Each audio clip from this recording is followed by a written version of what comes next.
सवाल उठाए जाते हैं कि पंजाब में हमारी सरकार है, हम उसको व्यवस्थित करने की अभी जल्द ही उनके पास आया है, लेकिन दिल्ली को लेकर कई सवाल उठाए हैं और सीधा उन्होंने प्रश्न गृह मंत्री अमित शाह और एलजी साहब के ऊपर लगाया। Can a CM just go away by saying this कि पुलिस मेरे पास नहीं है? ताहिर हुसैन वाली घटना के समय पे अरविंद केजरीवाल और संजय सिंह को अपना फोन अपने कॉल रिकॉर्ड्स की जांच के लिए देना, सरकार के पास फॉरेंसिक जांच के लिए जमा कराना चाहिए। डिग्री की बात करते थे, कब करनी शुरू की? जब उन्हें पता था कि अब सिसोदिया गिरफ्तार होने वाले हैं। बीती 11 जून को एक महारैली की जाती है रामलीला मैदान में, जिसमें कई आरोप लगाए जाते हैं कि अध्यादेश को लेकर पूरे एकजुटता दिखाने की कोशिश की जा रही है महारैली की। उसमें बोला जा रहा है कि ये तानाशाही है, दिल्ली के अंदर तानाशाही हो रही है। दिल्ली में केवल 300-400 अधिकारियों की पोस्टिंग की बात है। बीएसईएस में जो उनके हिस्से के अधिकारी हैं, कहाँ लगेंगे? केजरीवाल करते हैं। ये अपनी जिम्मेदारी से भागकर केजरीवाल मक्कारी करते हैं। क्या लगता है 2024 में जो लोकसभा चुनाव हैं, जो यहाँ के सांसद हैं, एक बार फिर से जीतेंगे? केजरीवाल के भरमाने के बाद भी दिल्ली की जनता जानती है कि दिल्ली को असली सर्विस कौन दे रहा है। हम पुनः भारी बहुमत से सरकार बनाएंगे और 7 सीटें जीतेंगे। 370 हटने के बाद क्या जम्मू कश्मीर में पूर्ण रूप से आतंकवाद खत्म हो गया है कि विकास की राह पर जम्मू कश्मीर आगे बढ़ चला है? जम्मू कश्मीर भी बहुत जल्द पूर्ण रूप से उग्रवाद से मुक्त होकर पूर्ण रूप से देश के साथ कदम ताल करता हुआ तेज गति से देश की प्रगति में अपना कंट्रीब्यूशन देगा।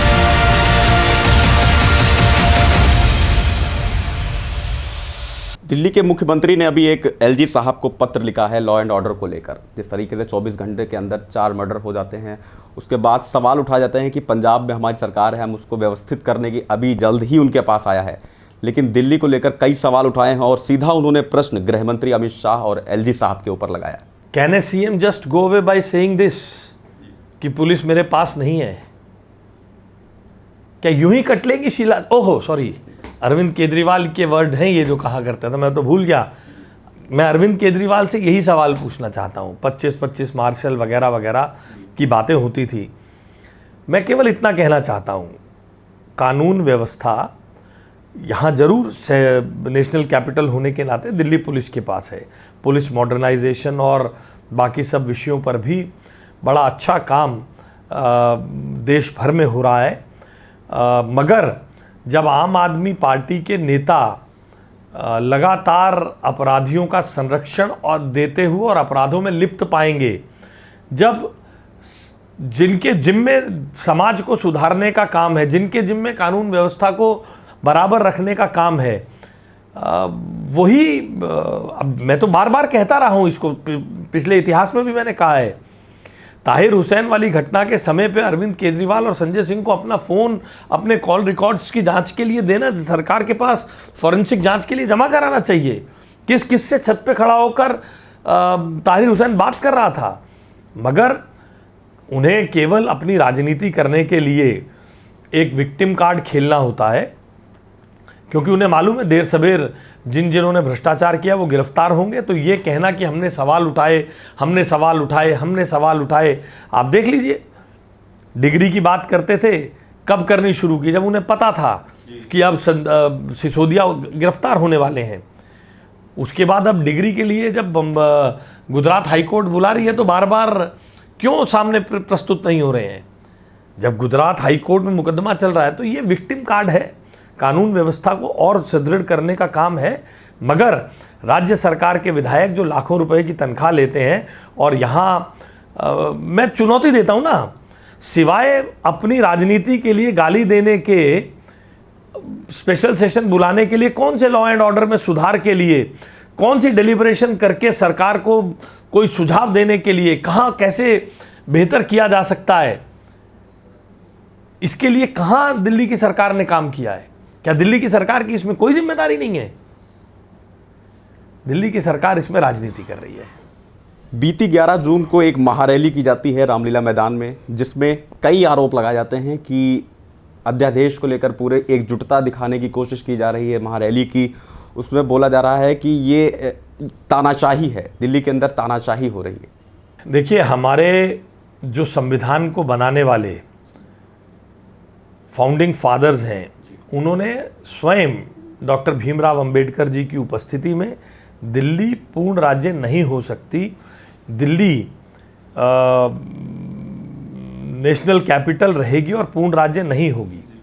52 में पहली बार चौधरी ब्रह्म प्रकाश की सरकार बनी, उसको उसी सरकार को बनाने वाले जवाहरलाल नेहरू ने बर्खास्त भी किया, कानून भी बदला, दिल्ली की विधानसभा चली भी गई, और उसके बाद हमने लड़ाई लड़कर जैसा 1993 से पहले उस समय की सरकार ने, चौहान साहब गृह मंत्री हुआ करते थे, डिप्टी पीएम थे, उन्होंने जब जो जिस प्रकार का एक राज्य दिया उसमें दिल्ली पूर्ण राज्य नहीं है।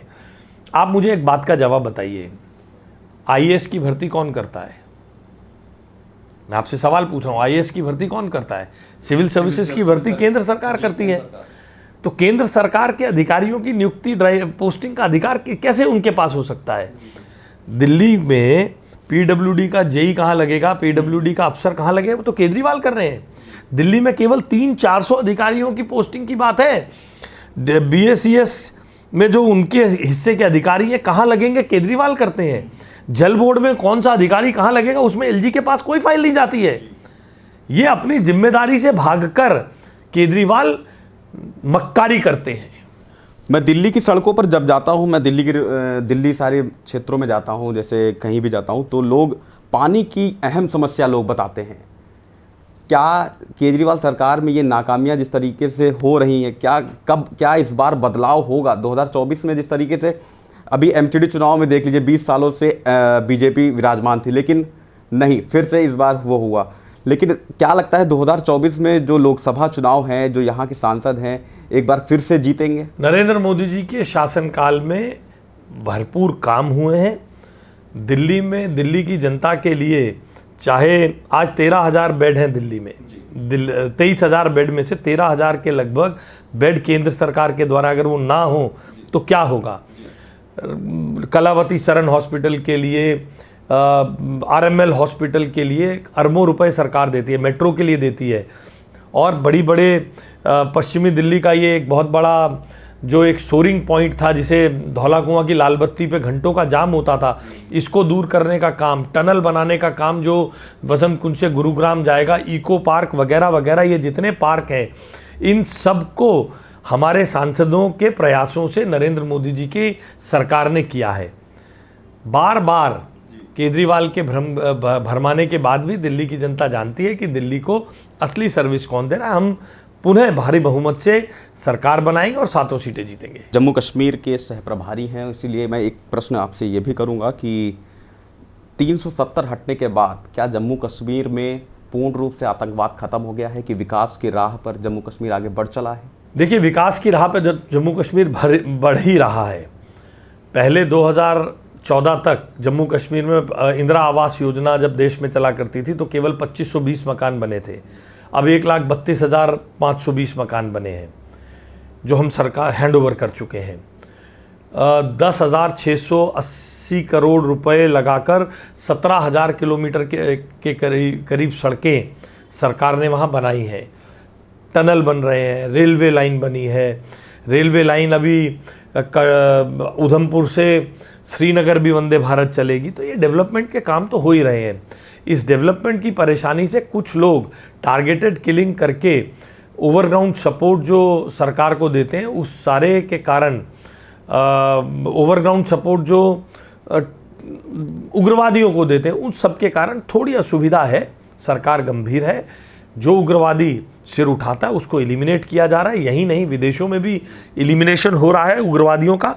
और मुझे पूरा विश्वास है जम्मू कश्मीर भी बहुत जल्द पूर्ण रूप से उग्रवाद से मुक्त होकर पूर्ण रूप से देश के साथ कदम ताल करता हुआ तेज गति से देश की प्रगति में अपना कंट्रीब्यूशन दे। तो इस वक्त हमारे साथ आशीष जी मौजूद थे। जिस तरीके से हमने 2024 को लेकर जो सारी रणनीतियां भारतीय जनता पार्टी दिल्ली के अंदर और जम्मू कश्मीर से जुड़े कुछ मुद्दों पर हमने बातचीत करने की कोशिश की और सभी चीज़ों से हमने जानने की कोशिश की।